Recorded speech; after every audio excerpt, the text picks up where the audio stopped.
welcome back to the Sisi Film Talks, your ultimate destination to all things film related. And today joining me in the studio is the multi-talented individual who is a director by day and at night he is a dedicated writer, as he loves to put it. To top it off, he's also the wizard behind the editing of this show.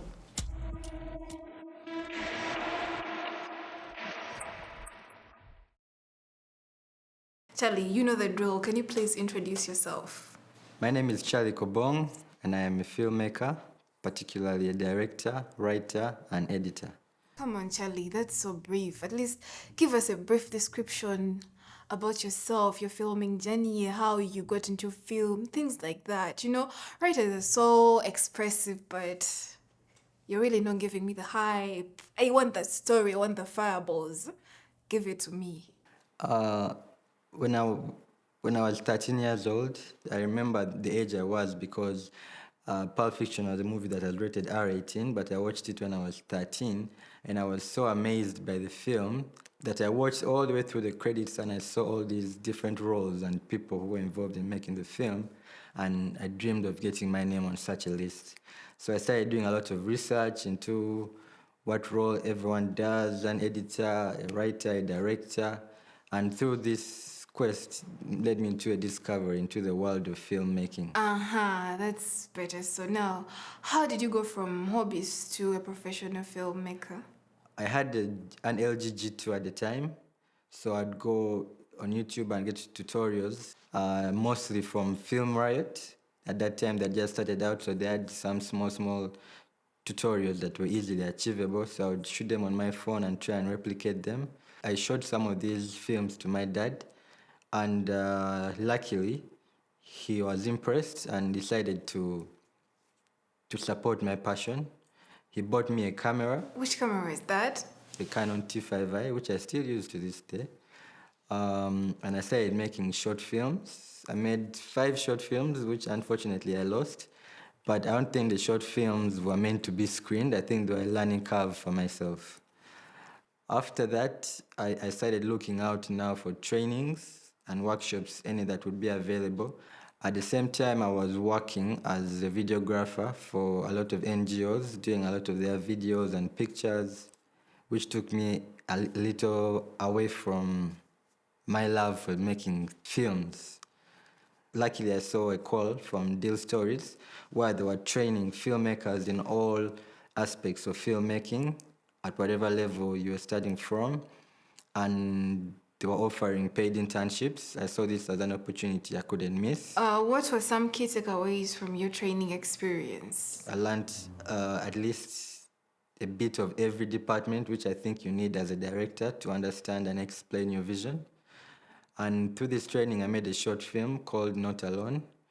And after the training, there was an internship in a production they had called Kabi and Kalo, where luckily I was offered a chance to direct. After Kabi and Kalo, Sisi Collective was founded, and luckily I was offered the opportunity to direct on some of their first projects. And this was an honor for me because we were traveling up north. We traveled to Gulu, which was the first time I'd been that side of the country. It was a wonderful experience. It was also nice to be part of something that was so large scale because I think it had 11 writers, and it was just a beautiful experience to be part of it. And I can't wait for you guys to watch this. Do you feel like your training is done, or? The collective offers a lot in training where you can learn. For example, there's a short film we just worked on, which the idea for the whole short film was based off of learning. We got a couple of techniques and tricks that we saw from other horror movies, and we came up with a story that could suit those defects just so that we could learn how to do them. What? How were you able to make such a film? All this is possible because the collective offers equipment and location, which is half of the trouble you can go through as a filmmaker. The good thing about being in a collective is that you have access to a large group of members. So just from the collective alone, I was able to find the whole crew that brought this film together. Since the collective is a group of like-minded individuals, like immediately you share the idea, everyone can see it because they're all in one particular state of mind. So, is it possible for someone new to the industry to join and contribute to some of the Sisi Film Collective projects? The good thing about Sisi Collective is that it has a lot of membership categories for whatever stage you are in your journey. For example, at the stage where I was when I just started making films on my smartphone, I would still be a member of Sisi under the associate member category, which is open to people who are passionate about film, want to learn and improve on your craft through this membership. So, what about a seasoned professional like me? There's also the crew membership category, which is open to people who have a credit on a production.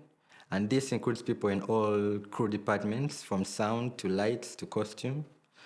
And the good thing about being in this department is that you'll have access to equipment, and you'll also be part of productions. The third membership category is the producer membership category, which is open to directors, writers, and producers who have credit on their names, which I'm a part of. Again, thankfully to the collective, which offered me some of my first credit gigs. And the good thing about being part of this category is that you get a chance to pitch your stories to be funded to the members in the collective. So, I bet you already pitched some of your movie ideas, right? Starting next year, the collective will be producing films, and I can't wait to pitch to my fellow members about them, and hopefully they buy my ideas. Could you please share a word of encouragement to the budding filmmakers out there who are trying to make films using their phones? I look back to how I was when I started out in filmmaking, and if I had this at that time, it's an opportunity I wouldn't have let go, and I think I would be further in my career because first, you'll have opportunities to improve your craft through the trainings. You'll have access to equipment where you can come and learn on something specific that you need to improve on your craft on to get you to that next level. Secondly, networking. You'll be able to meet a lot of people in the film industry. When I started out making films, it was a pretty lonely job because I didn't know any filmmakers. It was just me and my friends who were not interested in it, but who would appear in my films or would help me just do a sound in it. So when I heard of the collective, which is a band of like-minded individuals like myself, I jumped on that opportunity to network and meet a lot of other filmmakers because I love to talk film, I love to watch movies, and it was the perfect opportunity. And also, of course, to be part of productions. Thirdly, movie nights. As filmmakers, obviously, we have to socialize and have fun, come together, watch a movie, and just share time together. And as the editor, I dare you right now to provide an outro for this podcast. And if you don't like it at all, you can edit it out. So if you're out there watching this video, please subscribe, like, and share so that all aspiring filmmakers can come across it and come and pursue their passion. None but at all, Charlie. Thank you so much. And there you have it.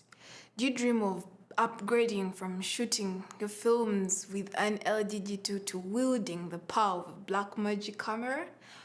Well, in filmmaking, the journey is always about progress. And remember, filmmaking isn't a solitary job. Join the Sisi Film Collective to level up your skills, expand your network, and collaborate on different productions. Thank you for joining us today. Join us next week for more discussions on all things film related. And do not forget to hit that subscribe button and the notification bell. Till next time, bye.